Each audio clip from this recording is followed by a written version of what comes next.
మహిళా రిజర్వేషన్ బిల్లును అడ్డుకుని కాంగ్రెస్ దాని మిత్రపక్షాలు చారిత్రక తప్పిదానికి పాల్పడ్డాయని కేంద్ర మంత్రి కిషన్ రెడ్డి అన్నారు.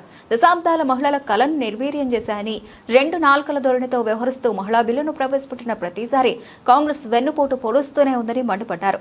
బీజేపీకి మహిళా అధ్యక్షుడిని చేశారా అని సీఎం రేవంత్ రెడ్డి తలాతోకా లేకుండా మాట్లాడుతున్నారని ఆగ్రహం వ్యక్తం చేశారు.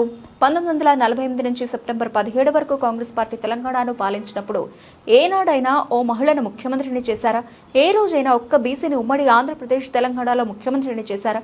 మీకు బీసీల గురించి మహిళల గురించి మాట్లాడే నైతిక హక్కుందా అని రేవంత్ రెడ్డి సమాధానం చెప్పాలని కిషన్ రెడ్డి డిమాండ్ చేశారు.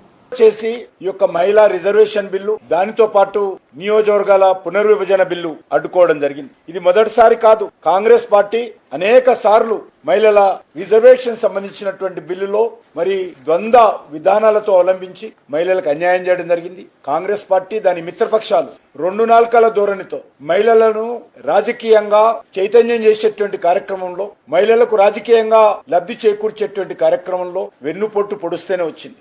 7 సార్లు, నిన్నొక్కటిసారి కాదు, నిన్నేదో మొదటిసారి అనుకుంటే అది తప్పు. కాంగ్రెస్ పార్టీ నిన్నటితో కలిపి 7 సార్లు ఈ యొక్క లోక్సభలో బిల్లు పాస్ కాకుండా తను కానీ తన ద్వారా ప్రోత్సహించబడినటువంటి మిత్రపక్షాల ద్వారా గాని బిల్లు పాస్ కాకుండా అడ్డుకోవడం జరిగింది. 1996లో దేవగౌడ గారు ఉన్నప్పుడు కూడా అడ్డుకోవడం జరిగింది. 98, 99, 2002లో వాజ్పేయి గారు ప్రధానమంత్రిగా ఉన్నప్పుడు ఇదే విధంగా కాంగ్రెస్ యొక్క మిత్రపక్షాలు అడ్డుకోవడం జరిగింది. మహిళా రిజర్వేషన్ బిల్లులను చించి స్పీకర్ మీద, ప్రధానమంత్రి పైన వేసేటువంటి ప్రయత్నం ఆ రోజు కూడా కాంగ్రెస్ యొక్క అండతో మరి మహిళలకు అన్యాయం చేయడం జరిగింది. 2008-10లో మన్మోహన్ సింగ్ గారు ప్రధానమంత్రిగా ఉన్నప్పుడు కూడా